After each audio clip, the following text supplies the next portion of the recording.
aside, and I figured, why not just jump straight into this one? Why not go for something that you only get at this time of year, which is plants. Plants. They're beautiful. There's so many different kinds.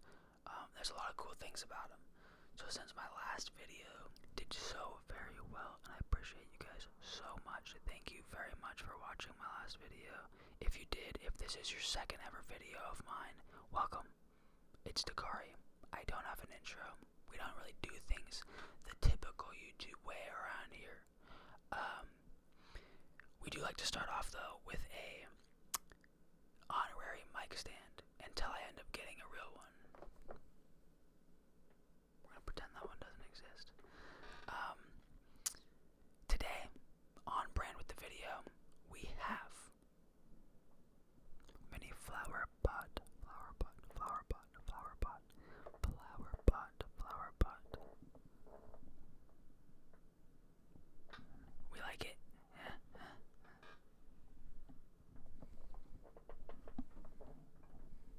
So, for today's video, we are going to be talking about plants. Don't really know. We're just going to wing it this time. I got some interesting facts for you guys like I did last time. We're just going to go for it. I mean, shout out the pot that I found outside of my house before recording this. We're going to start off with a really, really simple one. If you don't know this, you probably just don't like trees. The redwood sequoia is the tallest living tree. It resides in the Pacific coast, typically in California, and they usually grow up, from what I remember, like 300 feet, which is pretty crazy for a tree. Bamboo is the fastest growing wood plant, and it can grow up to 35 inches in a day. 35 inches in a day. That's crazy. That's 35 inches in a day. That's a foot and a half a day. Oh my god. During the 1600s in Holland, tulips were so valuable that wait, did I read that right? Their bulbs were worth more than gold. The craze was called tulip mania or tulipomania and caused the crash of the Dutch economy. Tulips can grow as much as an inch per day after being cut. Wow. Some of these things are actually very interesting so far. But I'll be honest with you, it's gonna be boring. It's supposed to put you to sleep. That's the point of the video, so we're just gonna kind of wing it. The word pineapple comes from European explorers who thought the fruit combined looked like a pine cone with flesh similar to an apple. Small pockets of air inside cranberries cause them to float on top of water.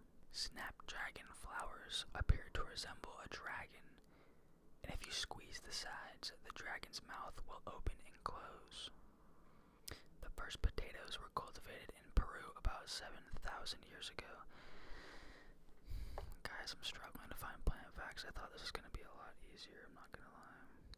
Peaches, pears, apricots, quinces, strawberries, and apples are all members of the rose family. So are ornamental species such as spirea, mountain ash, goat's beard, and ninebark. Those literally sound like usernames on like RuneScape or something. The average strawberry has 200 seeds. It's the only fruit that bears its seeds on the outside. Ginkgo is one of the oldest living tree species and dates back about 250 million years. It was known as a fossil record before it was found alive. Banana is actually an Arabic word for fingers. Oak trees do not produce acorns until they're at least 50 years old. The African tree, baobab, can store 1,000 to 120,000 liters of water in its trunk.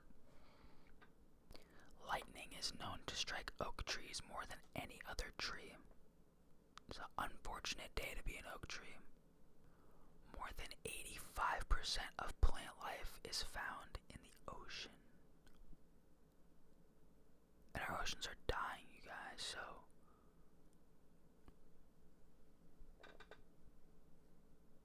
that's not good. French fries would be healthier if the skin was actually left on because all of the nutrients is in the skin. Apples, onions, and potatoes have the same taste. You can test this by pinching your nose shut while eating them. I don't feel like I could mix up an apple and an onion, but the internet never lies. Everyone knows this one. Avocados and tomatoes are actually fruits, not vegetables. There are around 600 species of plants that are carnivorous and eat small insects and animals. More than 20% of the world's oxygen is produced by the Amazon rainforest alone. That's actually pretty crazy. That's a small part of the world that 20%, holy cow, 20%. I didn't really wrap my head around that when I read it. Oh my god. Onions can make you sleepy if you eat too many because they act as natural sedatives. I wonder if I saute an onion, if it's gonna come out the same. Like, is it the same?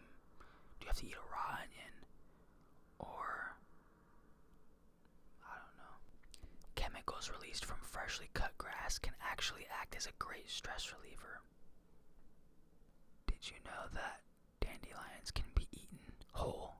They are completely edible from the root all the way up to the flower.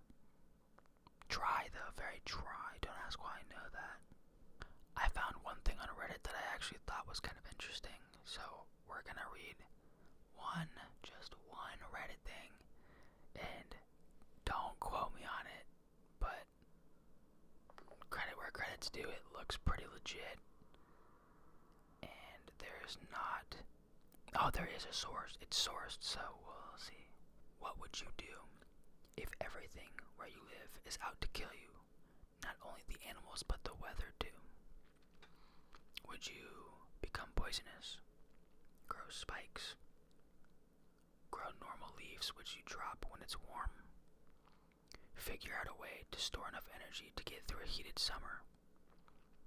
Photosynthesize when you can't have leaves? Or all of the above? The patchy podium does all those things. They look like they're from another planet.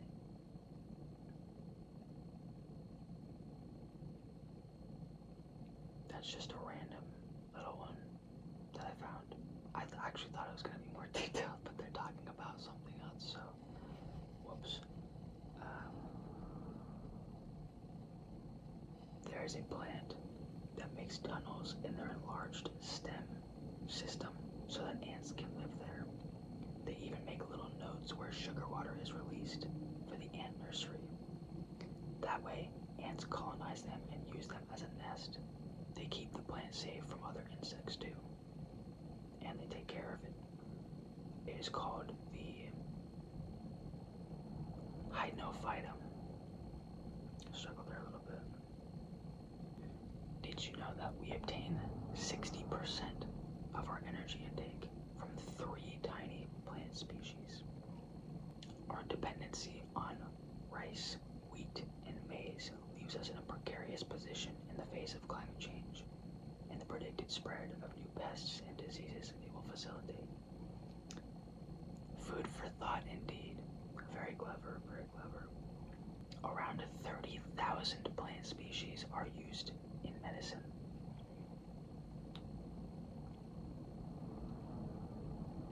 Currently, less than 15% of the species used are recorded in a medicinal publication. The potential for further exploration is fathomless. Of all traded medicinal plants, trade in which has trembled for the past 20 years, 75% are still wild collected, and many people are reliant on these for primary medical care. For example, 60% of childhood malaria cases are first treated with herbal remedies. Every species that disappears is a vital resource lost or a potential one squandered. Plant-based ecosystems are worth an estimated $145 trillion per year.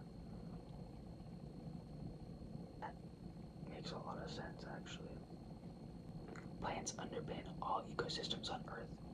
They provide us not only with food and medicines, but also with countless raw materials. That economic value is merely the tip of the taproot. Pun. Plants regulate our climate, clean the air that we breathe, safeguard our water supply, and stabilize our soils. They also shape our culture, religion, and well-being, and even permeate our everyday speech. We can even fill an entire article with examples of how we pepper our language with references to plants. But let's nip that idea in the bud, pun, before someone accuses us of resorting to an old chestnut. Another pun. Okay, now we're going a little heavy on the puns here, guys. Come on. 25% of the world's forest, shrubland, and grass biomass lies underground, and that those hidden depths sequester over 110 gigatons of carbon, broadly equivalent to 10 whole years of CO2 global emissions. The total number of known vascular plant species, ferns and flowering plants in other words, is close to 400,000, with further discoveries made on almost a daily basis. There are around 2,000 new plant species discovered every year. Wow.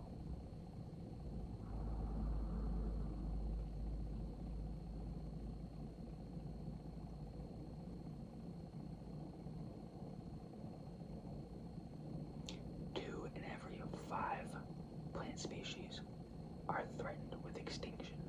We know for certain that over 570 plant species have ceased to exist since 1750.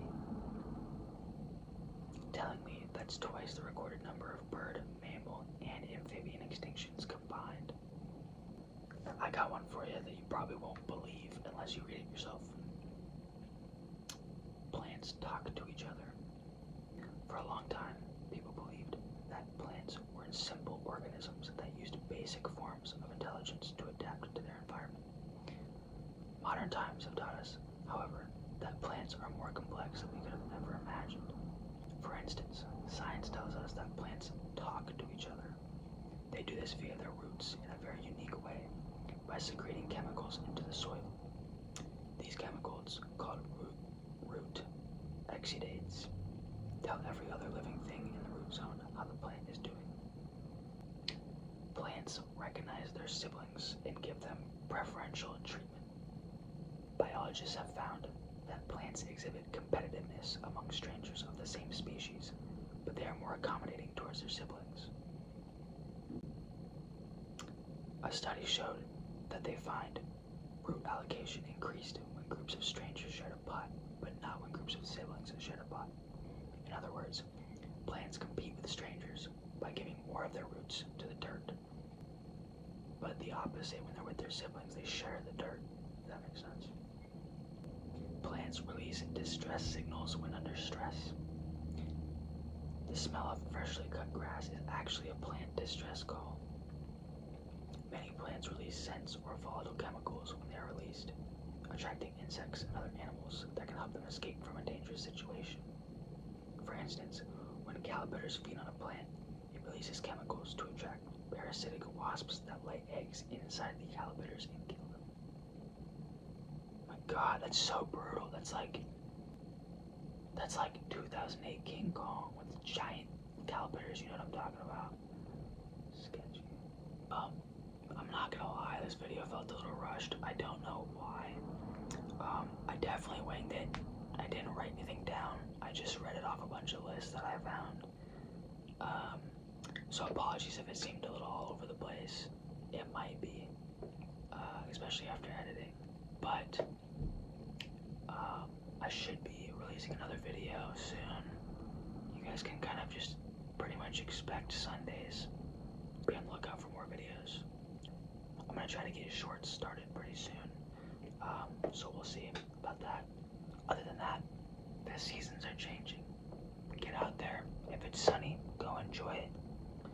Any sunny day you get, because it's gonna go way quicker than you think, and we're back to winter, back to the rain, back to the snow. Have a good one, guys.